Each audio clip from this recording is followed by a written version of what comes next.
Hello everybody, Keith here again. I want to do my end of the month in bloom video. Again, we've got some old favourites that are still hanging on somehow or other, which absolutely amazes me, and some new ones to show you, and also some that I'll just show that are coming into flower, and that I'm just generally pleased or even perplexed at. So let's make a start. And we'll start, I think, with a group of Dendopiums. This is Barcena. It's the last of the two big ones to have any flowers on it, and these are going over. Been in flower quite a little while now, so I'm hoping that before very much longer I'm going to see some new growths. I'll perhaps be able to get some new roots going, and we can give it a bit of a repot. It's looking a little bit algaed, so we'll see. But it's done very well. It's flowered quite nicely for a bit, but it says on the label 10 to 24 degrees, and it's been getting a bit warmer than that. So this is one that's getting a bit warmer than that. Or I mean, it isn't a greenhouse, it's our conservatory, but this grow area does react just like a greenhouse. I've had the blinds up because the daylight was longer and I thought some of them could do with it, but it did mean the temperature shot up. And one day we'd only gone out for a short time. It had been quite cold overnight, but we went out for a little bit in the afternoon, came back and it was 30 degrees in here. So I put the blinds back down again. So anyway, that's the first one. That's the Barcena.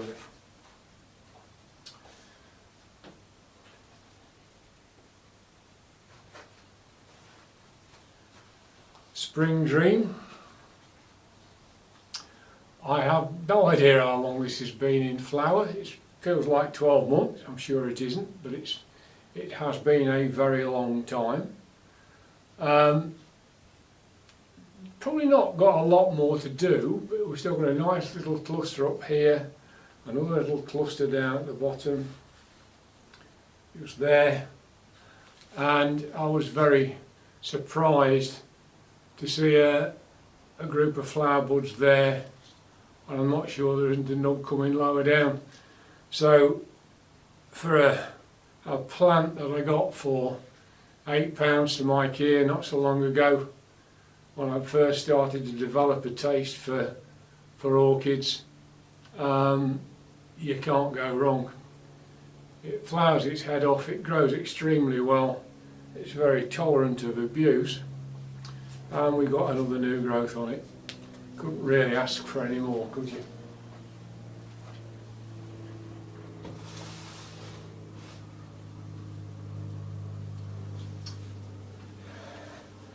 One that's not quite in flower. This is Dendrobium tetragonum variant giganteum. It's actually worrying me a bit, this one is. It's not grown any new growths for a year.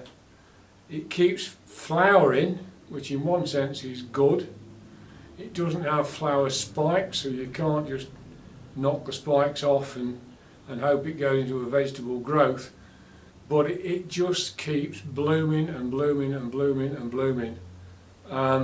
So all I can do is keep banging fertiliser into it and hope that sooner or later something will happen. But I think it's going to have to be perhaps looked at to see what is happening down there if it ever does stop blooming. I mean, the flowers are all well worth seeing, but I just don't understand where it's all coming from. Just got to keep your fingers crossed now.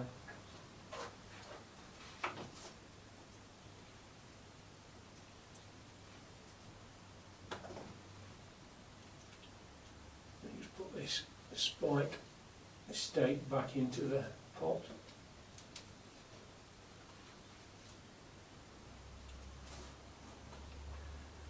It's rotted off, which doesn't fill me with great thrills, I must admit. A new one for me, and a first time blooming. I got this as a raffle prize at the East Midlands Orchid Society. It came as Dendrobium akazuki.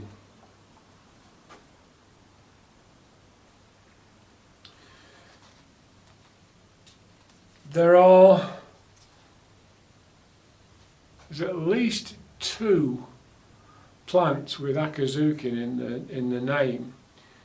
The one on the Orchid Roots Blue Nantes site, the one that's shown on that has a purple throat, and this one quite clearly has a yellow one. One thing it definitely isn't is the other one, which is Rainbow Dancer, sometimes called with the suffix akazukin or akazukin chan. That one definitely not. The lip is a completely different shape and colour. So quite what it is, I don't know. I really don't care, if I'm absolutely honest. I'm really pleased with this. Typical Nobile type, no problems at all. Not long started to flower, and we've got a new growth coming up at the base. So that one is doing okay. This was the cane it grew after I got it.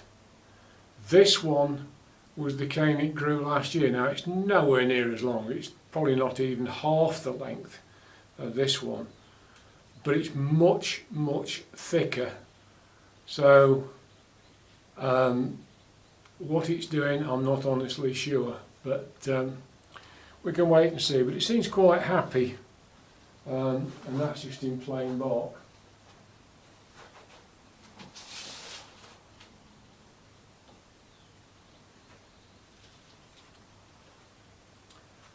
Another new one that I'm going to have to stand back a little bit initially so you can get some idea of the size of this thing. This is Dendrobium nobile variant albiflorum.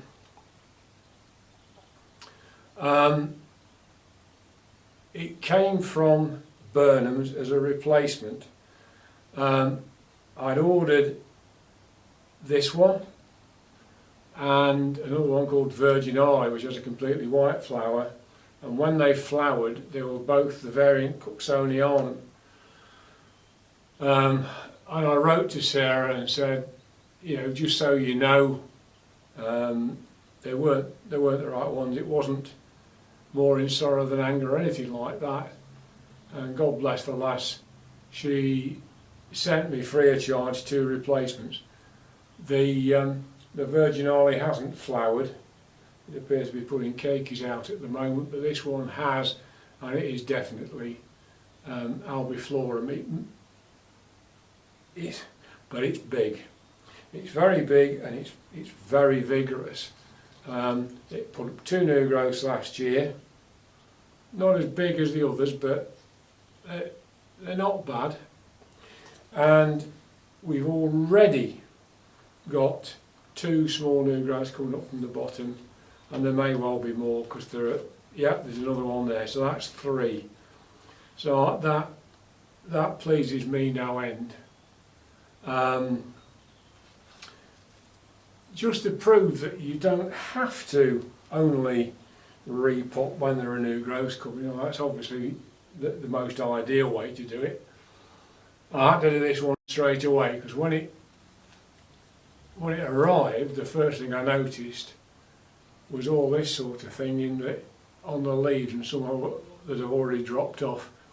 So what I had to do then was repot it and spray it with hydrogen peroxide solution to get rid of the snails and the snail eggs. And I did find a small slug actually rather than a snail, but a little tiny thing. and I got rid of that, and I've had no more problems since. So that's a plant that I'm very pleased with, but it is a lump. It's a real pain to know what to do with that. It takes a lot of keeping, because where do you put it? That's the question. It's like a lot of Dendrobium nobile types. They can get very, very tall, and when you get tall plants like that, especially when they need it cool and they need it bright, it's had to be put over by the door for the winter to get it to flower. But it makes it tricky unless you've got a lot of space, and I haven't actually got that much space. Things get a bit out of hand, and I'm going to have to curb my enjoyment of Dendrobiums, I think, unless we're talking about little diddly ones like this one. This I got, again, East Midlands Orchid Society. It's a great society to be in, and I'm quite sure typical of the great majority of orchid societies. It's a wonderful place to get hold of unusual varieties and get a lot of advice. And sometimes even relative newbies like me get a bit of a reputation. I mean, we had our monthly Zoom meeting the other day, and we would normally have a display table, and instead of that we now have a show of plants on the Zoom call, and I wasn't going to bother too much. I'd asked a question about my Dendrobium jenkinsii, and our president said, well, what about you? You got anything, Keith? You can show us you've usually got a couple in flower, and lo and behold, I could do that. So anyway, that's enough for me rabbiting. This is a Kingianum type. This is the variant Silcockii. And being a Kingianum, like the Barrioda, it doesn't like it too hot. So I think a lot of these Dendrobiums are going to have to go outside this summer. Certainly the Ristrapia, 3 Ristrapia that you're going to see in a minute, and my Masdevallia are going to have to go outside. I've got ideas about how to do that so that they're not going to get blown around by the wind, because something as small as this, it's going to struggle if I'm not extremely careful. But I think that's got to be the place for them, because if it's going to be very hot in here, it routinely gets, if we go out, you have to shut the windows and the temperature soon rockets in here. So I've got to start thinking much more carefully about how I keep these. But doing okay. Moving away from my Dendrobiums, the oligophyllum, that's finished flowering at last. 1 or 2 of the canes are starting to lose leaves. No sign at the moment of new growth, so that's perhaps time to have a look and see what's happening under the soil, medium, whatever. Now then, in flower at the end of the month.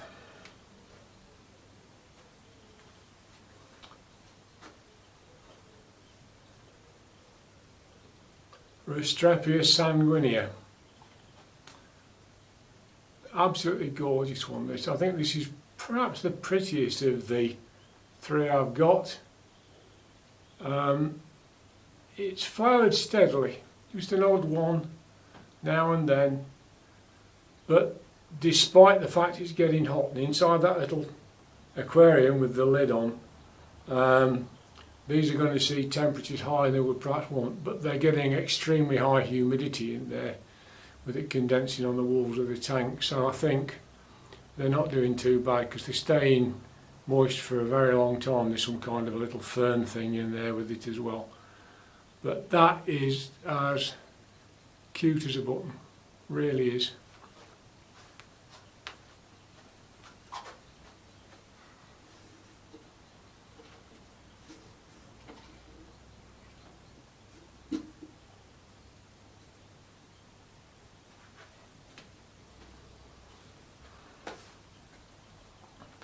This one is Brachyphus. Not such a big flower, still opening actually. This one is slightly behind the other one. But we've got two. This one hasn't started, or is just on the point of opening. I can just see the top starting to open up, and it's just dropped a flower from there, which is actually a keiki. I don't know how well you can see that, but this is actually a keiki style thing with just a little root there. So again, this is one actually I was very worried about for a long time, because I didn't think it was going to do me any good. It tried to flower several times and the flowers always aborted, and I was getting quite worried. But in the end, it didn't matter. It finally managed to put a flower out that grew properly, and now it's flowered quite a bit. But it amuses me that the keiki has barely grown. It's just growing roots, so hopefully before long I can take it off and replant it and get another plant off here. But it actually flowered off the keiki before it produced any roots. Getting a little bit short of space in this tank because of the way particularly the Brachyphus is growing. It's growing some quite long horizontal growth. And although it's not actually showing yet, we've got a bud on this one, and this is Cuprea. So all three of them are obviously very happy where they are. Perhaps getting a bit more daylight than you would expect them to want, but it does look as if they can take a bit more light than they normally can. But I think it's crucial that they are seeing all this humidity. So, have a quick look and make sure now there's nothing else that's in flower. This thing's growing. Oh, there is. Yeah, there is. There's my little twinkle, white twinkle, which is virtually finished. It suffered badly last year. I got it in the Westland compost. It had done well in that the year before. Didn't do a lot last year. Some of the pseudos now look very desiccated, which they did when I got it, to be fair. But after I've repotted it, didn't flower very well, which is no great surprise. It didn't grow well last year. We've now got quite a few new growths and some new roots. So that's one that is on its way back, I hope. So that's the first group. Peonies have gone in. They're starting to come. All the Barcena are, which are an early flowering type, but they're not there yet. So that's the first group, and I'll go and change over and we'll finish off in a moment. Puffs this time. This one's Phalaenopsis. You've seen this one before. It's very difficult to see how delicately veined the front of the thing is. It's actually at least as pretty from the back, which is unusual for a lot of orchids. The veins are more strongly defined. But only pity was it tried to form 2 buds, and that one lasted, which is a shame because this is lovely. It's supposed to be scented. I think I've smelt something the last time it was in flower, but I can't smell anything this time. But that doesn't say a lot because my sense of smell is terrible. I hit myself in the face with a tree lopping or branch lopping device a few years ago and completely wrecked my sinuses. So that threw my sense of smell out the window. Although my dad also lost his sense of smell as he got to around my age, so there you go. This one isn't quite out yet. This is Paffio pedilum vinicolor, but you can probably see that it's beginning to open. It's taken a long time. It started to bud, then this has extended, and now the actual flower is beginning to open. So hopefully that'll be knocking on the door in a day or two. Just like the other one I've got, the standard form, this one appears to grow a fan, flower, and then drop that and grow a new fan. That seems to be a peculiarity of this one. When it's out of flower, you can, and you're not sure which one it is, the back of the vinicolor leaves are almost black, very, very dark purple colour.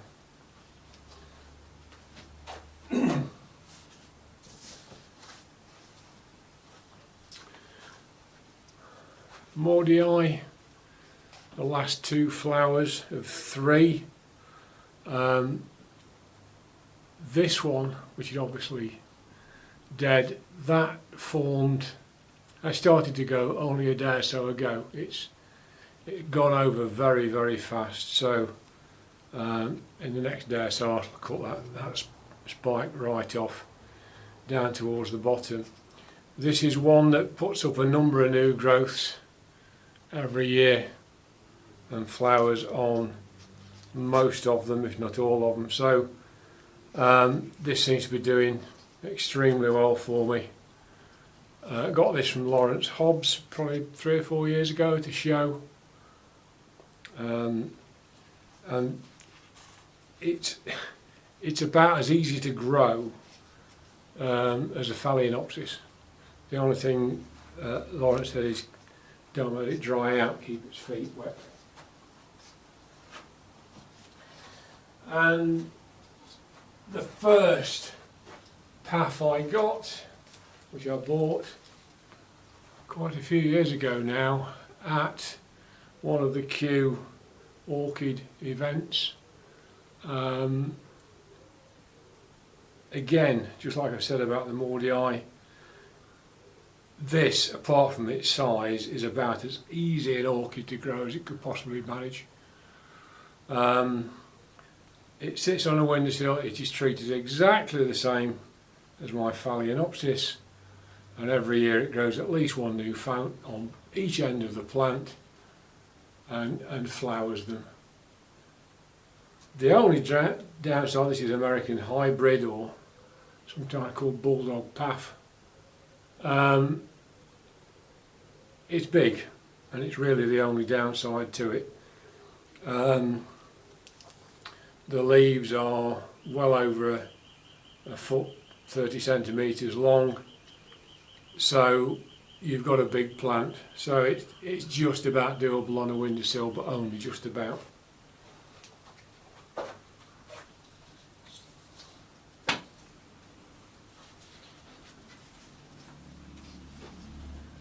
Another mottled Puff, not in flower yet, and it won't be for perhaps a couple of months, but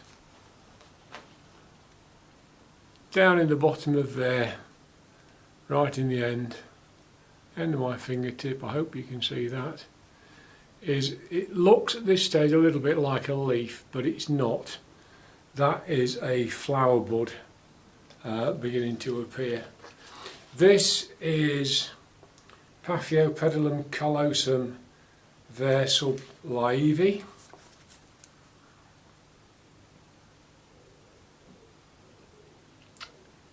There we go. Which I got from Vacheron and lacuflo at the Hampton Court Flower Show a couple of years ago now. As you can see, it grows very well, but really congested. Everything's kind of piled up against each other. I did ask on the Paffio Pedilum Society Zoom meeting a couple of months ago, because I'm in that as well,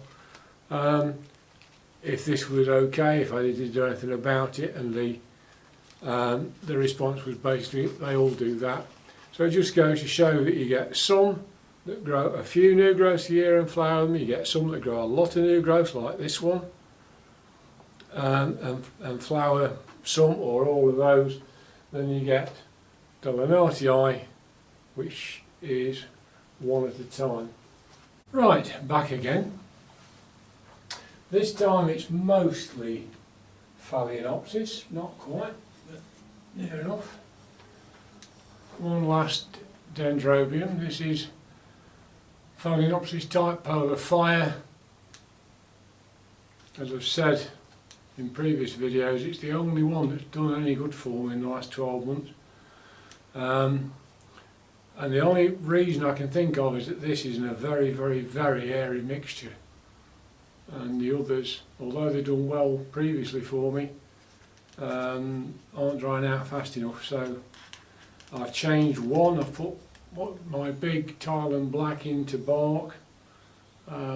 Still suffering, no sign of any new growth yet. So it's a touch your fingers crossed with those. But it's like a lot of things, you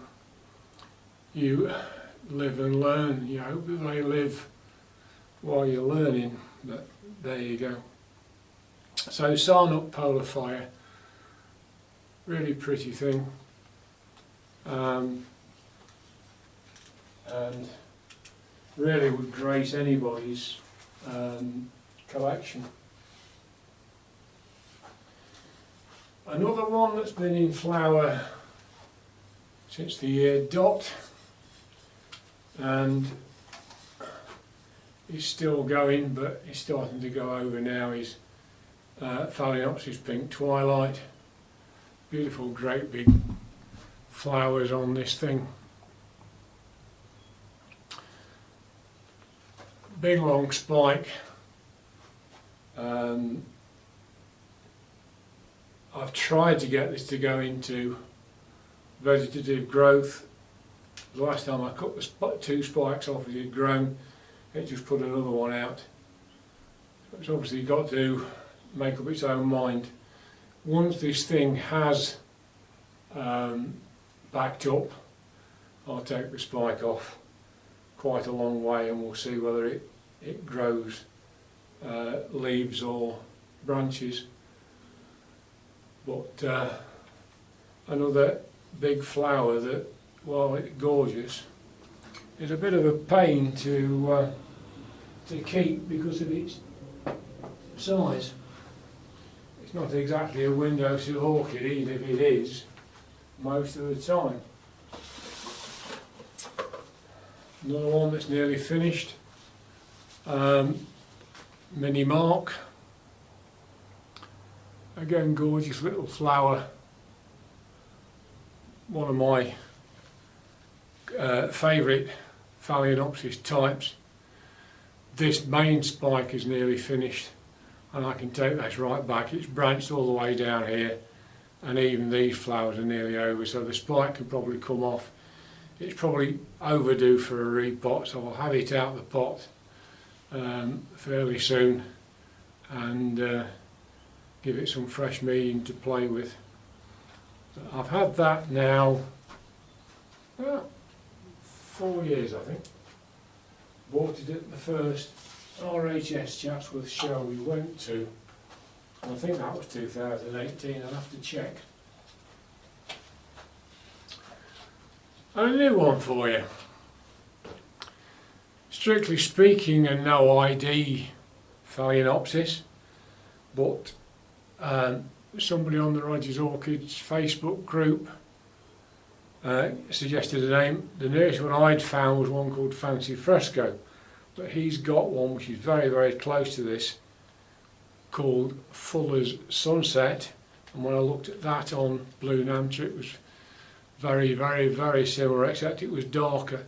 But there was a paler version called Golden Sun, and I think that's what this is. It was a much bigger plant originally when I got it. Bigger leaves and a bigger spike. As I've said before with this one, it is an exemplar, if you will, of how not to keep an orchid. I've had this a long time, probably 6 years. Bought it from a nursery that doesn't exist anymore. It was infested with mealybugs, which I've just about got rid of after a long, long time. There's only the odd one shows up now and then. I had two, lost the other one altogether. The mealybugs just killed it, and I just could not get rid of them on that one. But this one recovered. It flowered remarkably well about 4 years ago, and it just went on and on and on and on. And at the time, I was using those little spike feeders stuck into the top of the pot. And although it flowered really, really well and looked great, it obviously exhausted itself, and I think that was the first time I started to realise how much flowering takes out of a plant and why you've got to keep on top of the feeding of it all the time.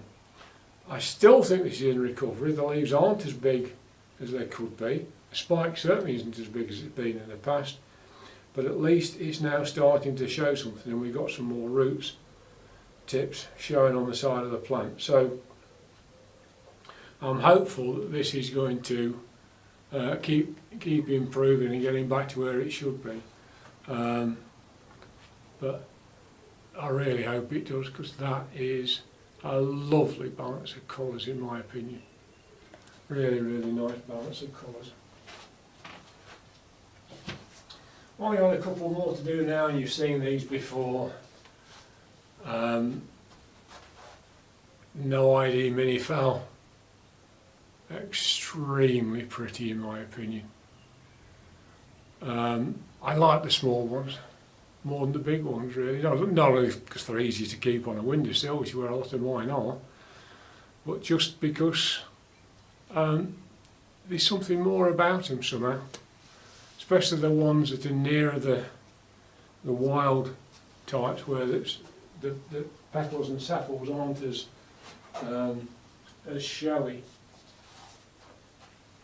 And this one, which is a regular grows very well, blooms very well, has done ever since I got it. I got this at the just before the Bournemouth 60th anniversary show. I got it from Marks and Spencer's, actually for the jar it was in. But it's proved a cracking plant. The leaves have got bigger since it was taken out of the jar and put into bark. It seems to have improved a lot. We got two spikes this time, even if the second spike wasn't all that clever. But two spikes. Some of the older leaves are going. Well, I'm not too worried about that. We've got some new roots. It's been in this pot a little while, so it's possibly time that was looked at as well when it's all finished. But I'm really pleased with this. Because again, it's an interesting plant. It starts off with the petals are quite greenish, and they fade to a lovely pale yellow eventually. Now then, plants behaving badly, oddly. Now then, are we going to be able to see this? I don't know. This is Phalaenopsis equestris, got it from Burnham's a couple of years ago now. it has flowered for me on this spike, and then we've got a terminal keiki. No roots yet. But we've got this keiki. We've got a nice new leaf growing there, and I thought, oh, great. And then in between these two leaves, we've got a flower spike. So this is another one that doesn't know whether it's coming or going. And we've got a new root down here. So this really doesn't know whether it's coming or going. I'm sure it's ready for a change in material. Doesn't smell bad, but it's been in there a while and some of the roots are not looking great. So I think that needs to come out before too many days are out, even if it goes back in the same pot, because it's not a very big plant. I don't think they ever get very big. Rutherlington show one of these growing in a coffee cup with a hole drilled through the bottom. So, but really, really nice. In terms of species phals, I've also got a manii, which has got a spike that's expanding rapidly at the moment, so I'm hoping that'll be out next month. And that I'm quite pleased to see. Got it from, it was on the wrapper last year in a swap about a year ago, and it's doing well now. Again, one that's not in flower yet. This is my only Milktonia, Milktoniopsis type, pansy type Milktonia. One that somebody identified for me as one of the breathless group, but there's a number of them, so quite which one I don't know, but it's certainly one of that group of hybrids. Got it from Burnham's. It came with 3 new growths, which have done really, really well. And what have we got down here? We've got a flower spike. Now I was quite concerned about keeping this, never mind anything else.